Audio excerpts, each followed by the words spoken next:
கடலை சட்னி வந்து ரொம்ப புரதச்சத்து நிறைய கிடைக்கும். கடலை சட்னியில் நிலக்கடலையில் இயல்பாகவே உடலுக்கு நல்லது தரக்கூடிய இரும்பு சத்து இருக்குது, துத்தநாக சத்து இருக்குது, புரதச்சத்து நிறைய இருக்குது, செலினிய சத்தும் இருக்குது. ஸோ ஒரு கடலை சட்னியை நம்ம வாரத்துக்கு 1 நாள் 2 நாள் குழந்தைகள் இருக்கக்கூடிய சமயத்தில் இந்த சட்னிகளையும் சேர்த்துக்கொள்ளலாம்.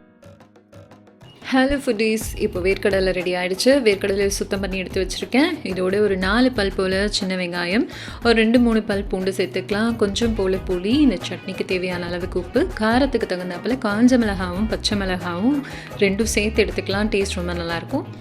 இப்போ ஒரு மிக்ஸி ஜாரில் இது எல்லாத்தையும் சேர்த்துக்கலாம். இதோட நம்ம க்ளீன் பண்ணி வச்சுருக்கிற வறுத்த வேர்க்கடலையும் ஆட் பண்ணிக்கலாம். இதோட கொஞ்சமாக தண்ணி விட்டு நல்லா பேஸ்ட்டாக அரைச்சி எடுத்துக்கலாம்.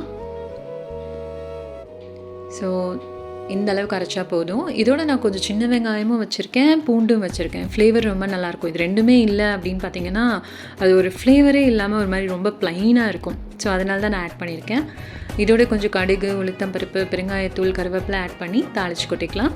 அவ்வளோதான், நம்ம வேர்க்கடலை சட்னி ரெடி ஆகிடுச்சு. நல்ல ப்ரோட்டீன் ரிச் சட்னி இது. வாரத்தில் ஒரு 2 தடவை சாப்பிட்டா கூட போதுமான அளவு தான் இருக்கும்.